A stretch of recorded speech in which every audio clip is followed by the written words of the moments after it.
Buongiorno ai titoli. È giallo sulla morte di Simona Cinala, studentessa di Capaci trovata a cadavere nella piscina in una villa a Bagheria dove si svolgeva una festa. Sequestrata la casa per il legale della famiglia, sono troppe le ombre da chiarire. A Caltanissetta picchia e violenta la moglie 67enne per anni, in carcere il marito 80enne. Le indagini partite dopo il ricovero della donna in ospedale. A Catania accoltella una vicina di casa al culmine di una lite a San Cristoforo, arrestata per tentato omicidio una 34enne, in carcere anche il marito, esponente del clan Cappello Carateddi. 3 sparatorie in 2 giorni a Catania, proiettili contro la saracinesca di una gastronomia e una gioielleria a San Cristoforo, ritrovati 8 bossoli davanti alla casa di un pregiudicato. Resti umani misti a rifiuti di ogni tipo nell'ossario, gestione irregolare delle sepolture a Mazzarino nel Nisseno, dove il sindaco segnala alla procura le gravi anomalie nel cimitero comunale.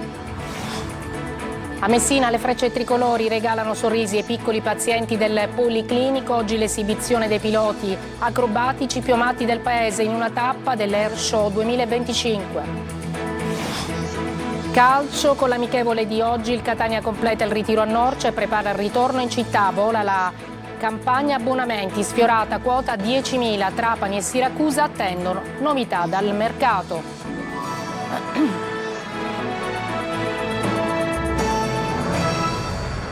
Buongiorno e buona domenica. In primo piano ancora il giallo sulla morte di Simona Cinala, 20enne, trovata appunto cadavere nella piscina in una villa a Bagheria durante una festa di laurea 2 giorni fa. La famiglia vuole sapere che cosa sia successo realmente per una tragedia che resta ancora con troppe ombre.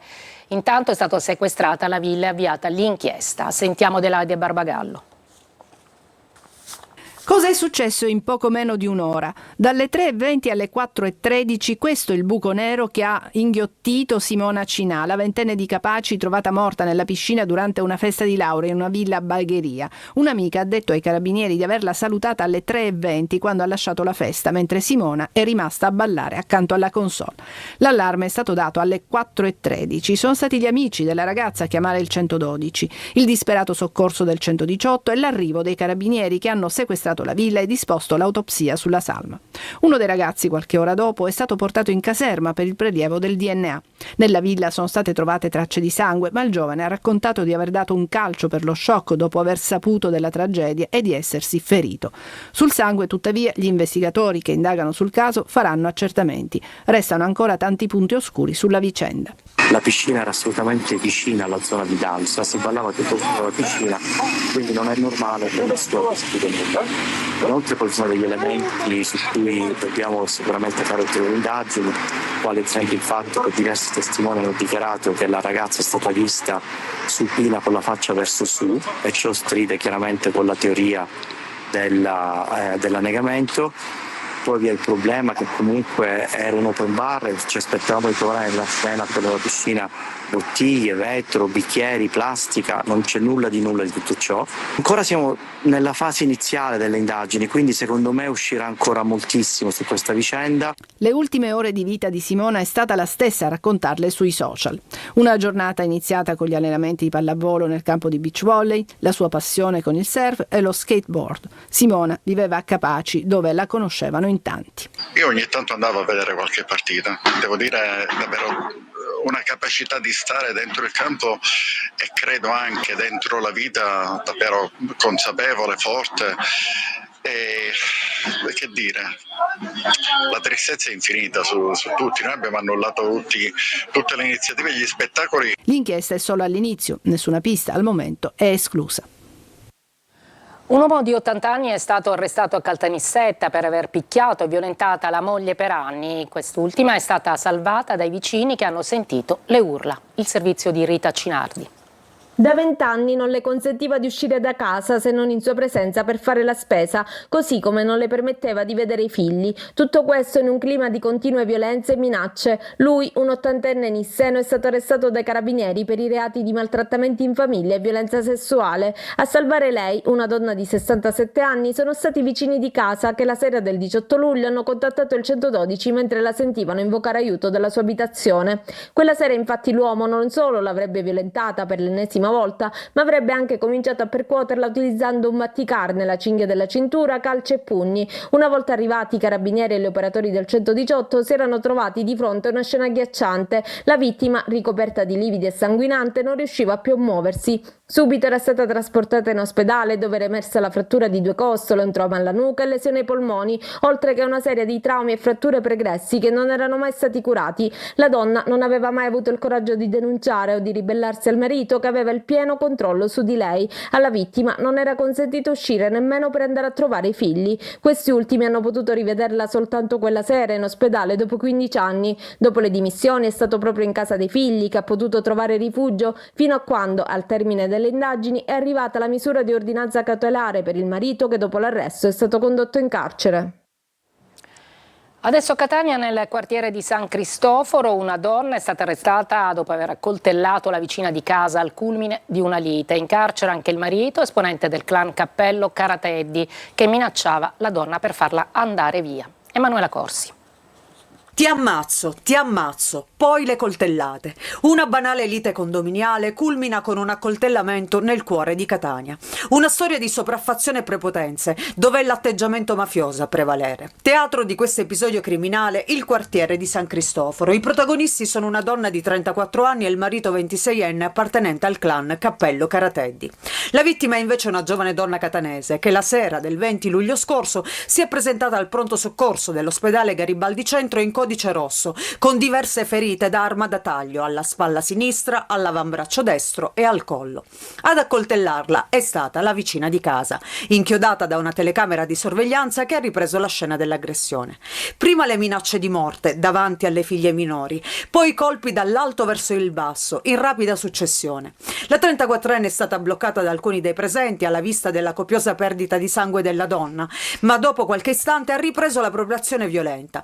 Arrestata dalla polizia, dovrà rispondere di tentato omicidio aggravato dai futili motivi. Dall'inchiesta della procura è emerso che poco prima anche il marito aveva aggredito verbalmente la ragazza, minacciandola di gravi e allarmanti ritorsioni allo scopo di costringerla a trasferirsi altrove. Minacce amplificate dal vanto di appartenere ad un gruppo mafioso e dall'affermata disponibilità di armi. Anche l'uomo è stato arrestato per violenza privata aggravata da futili motivi e dal metodo mafioso.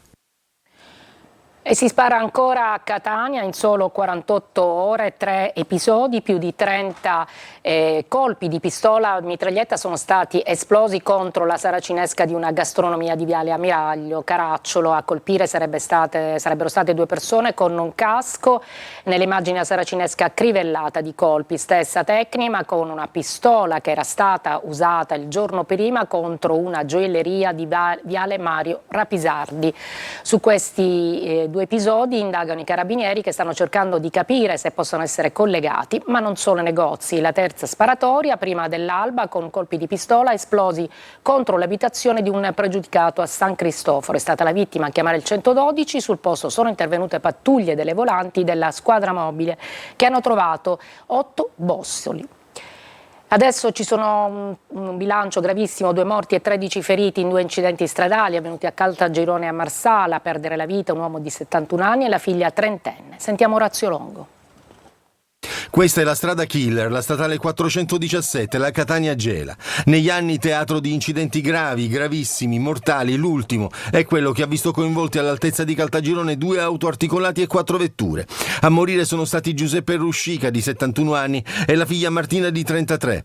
La madre, 67enne, è stata trasportata in elisoccorso al San Marco di Catania, dove si trova in prognosi riservata. 6 i feriti, tra cui un 39enne di Gela che è stato trasportato con l'elisoccorso all'ospedale Canizzaro di Catania, dove è arrivato rilevato in codice rosso con un politrauma, ricoverato in ortopedia al Trauma Center con una frattura a un piede, trauma cranico e diverse contusioni. La moglie e il figlio di 10 anni si trovano all'ospedale Gravina di Caltagirone, il bimbo ha una prognosi di 30 giorni.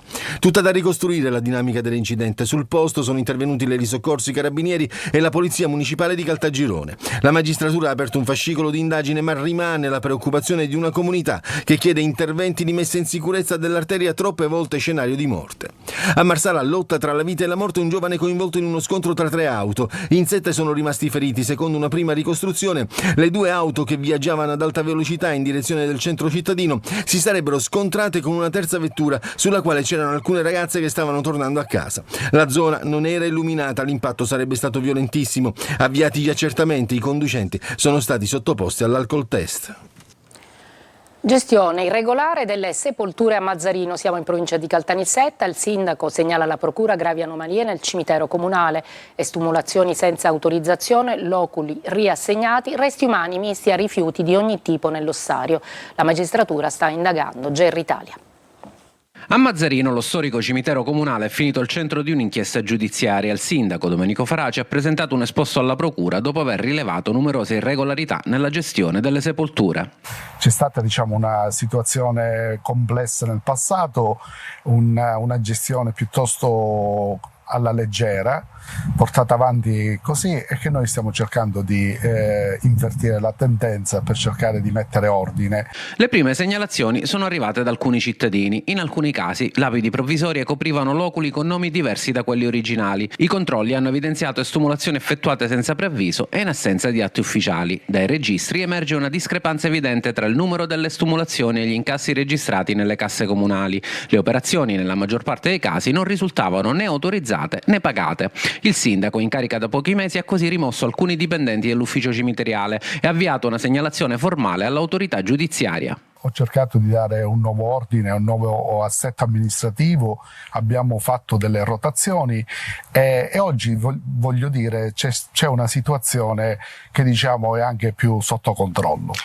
Nel cimitero sono visibili decine di loculi manomessi con lo stesso metodo, scavi ai lati per non danneggiare le lapidi. In un viale è stato scoperto addirittura un piccolo escavatore nascosto. Secondo le prime ricostruzioni, alcuni loculi liberati sarebbero stati riassegnati senza alcun passaggio dagli uffici competenti. L'inchiesta coinvolge anche l'ossario comunale, dove dovrebbero essere conservati i resti estumulati. Quello che si trova al suo interno è invece una discarica con condizioni igieniche al limite. Questo è l'interno dell'ossario comunale, del cimitero comunale. Qui dovrebbero essere depositate le cassettine dei resti di chi viene estumulato, ma questo non è un ossario, è una discarica, come potete vedere c'è di tutto qua dentro, resti umani, cassettine, ma anche rifiuti. Secondo gli accertamenti preliminari esisterebbe dunque un sistema che avrebbe aggirato le procedure ufficiali, causando un danno economico al comune e un danno morale ai cittadini. Adesso sarà la magistratura a fare piena luce su quanto accaduto. L'ASP di Messina avvia un progetto per il monitoraggio dei pazienti all'interno del pronto soccorso, un modo per i parenti di visualizzare il percorso e cercare di prevenire anche episodi di stress e violenza. Francesco Triolo. Il percorso dei pazienti nei pronto soccorso e gli ospedali dell'ASP di Messina e all'IRCS Piemonte potrà essere monitorato attraverso un'applicazione. È il progetto avviato dalle 2 aziende sanitarie che consentirà ai parenti dei pazienti ricoverati di tenere sott'occhio il percorso all'interno dei pronto soccorso dove è vietato l'ingresso. In pratica, quando una persona viene condotta al pronto soccorso, all'accompagnatore viene consegnato un numero con il quale è possibile conoscere lo stato di salute, il percorso clinico del paziente e la posizione all'interno del pronto soccorso. L'obiettivo è migliorare la comunicazione tra il personale sanitario e i familiari dei pazienti, riducendo lo stress dell'attesa, ma anche prevenire episodi di aggressione sempre più frequenti nei presidi di emergenza. Non è solo un'iniziativa che riguarda l'umanizzazione delle cure, ma è anche un'iniziativa che si colloca nell'ambito della sicurezza dei pronto soccorsi, perché ovviamente le persone più tranquille addirittura possono andare a casa a seguire il percorso del proprio paziente. È anche un aspetto importante per i nostri dipendenti, perché un applicativo di questo tipo riesce a dare più tranquillità e più sicurezza ai nostri collaboratori, che così non sono impegnati a dare spiegazioni. Oltre che sul telefonino, le informazioni potranno essere anche visualizzate sui monitor dislocati presso i pronto soccorso. Inoltre, attraverso il portale dell'ASP, sulla pagina Accessi Pronto Soccorso, è possibile verificare anche l'affollamento nei pronto soccorso degli ospedali, numero di pazienti presenti, relativo codice e colore. Il progetto, ben più ampio, prevede di fornire a breve le informazioni anche per i pazienti in regime di ricovero. Una breve pausa e poi a Messina per l'esibizione delle frecce tricolore.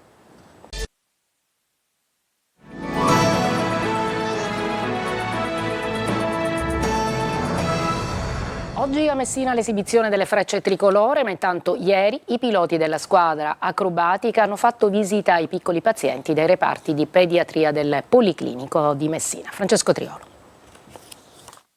Eroi nell'aria, ma anche con il cuore. I piloti delle frecce tricolore hanno reso speciale la mattinata dei bambini dei reparti di pediatria del Policlinico di Messina, una visita che ha scatenato sorrisi, sguardi di ammirazione, gioia, un momento di leggerezza ed allegria con i piloti che hanno consegnato ai bambini gadget e piccoli doni, suscitando domande e curiosità sul mondo del volo e centrando pienamente l'obiettivo dell'iniziativa: trasmettere emozioni positive, così come avviene in occasione degli spettacoli delle frecce tricolori. Le frecce saranno i grandi protagonisti dell'Air Show 2025. Sono iniziate le prove per quello che viene considerato un evento per l'estate messinese. La pattuglia acrobatica ha effettuato un paio di sorvoli sulla zona delle manovre, 9 aerei in squadra più il solista, il programma che prevede 11 diverse esibizioni in cielo. È un'opportunità importante per tutti noi, per l'aeronautica, per far vedere quali sono le capacità che possiamo mettere a disposizione della comunità. Cosa sappiamo fare, come lo facciamo, siamo sempre pronti a dare il nostro supporto. Per assistere pronta la terrazza naturale trasformata in isola pedonale della via Consolare Pompea tra il Torrente Pace e Fiumara Guardia, che verrà chiusa al transito alle 13 e alle 20 e traffico dirottato sulla strada panoramica. A Catania slittano ancora i lavori per la riapertura del Parco Gioeni, un'approssimativa scritta con un pennarello indica il 30 settembre, ma sulla data di consegna prevalgono incertezza e silenzio. Tonino De Mana. La consegna dei lavori era prevista il 18 luglio 2025 ed era in bella mostra nel cartello posto all'ingresso, ed invece il Parco Gioeni, uno dei pochi polmoni verdi di Catania, verrà consegnato il 30 settembre 2025, se va bene, come si evince da un'approssimativa scritta applicata con pennarello nero. Un ritardo nella consegna di oltre 70 giorni che alimenta polemiche ed incertezza. Sono decine, anzi centinaia, le segnalazioni che giornalmente mi arrivano al municipio. Come rappresentante, come presidente di questo municipio devo dare una risposta ai catanesi che usufruivano di questa bella area verde e non ho contezza, non gli so dire quando. Un anno senza il Parco Gioeni, un po' troppo. Un anno che rimane chiuso, questo grande polmone verde poteva essere un'alternativa alla Villa Bellini, visto gli interessamenti che ci sono per i concerti estivi, poteva essere un'area di svago per tanti cittadini che ne fanno richiesta, e abbiamo saputo che per colpa di alcuni materiali che hanno ritardato nella consegna è slittato al 30 settembre l'apertura. L'unico cancello aperto è quello secondario, ma solo per agevolare l'accesso di mezzi ed operai impegnati in opere idrauliche. Una breve pausa e poi la pagina dello sport con il calcio.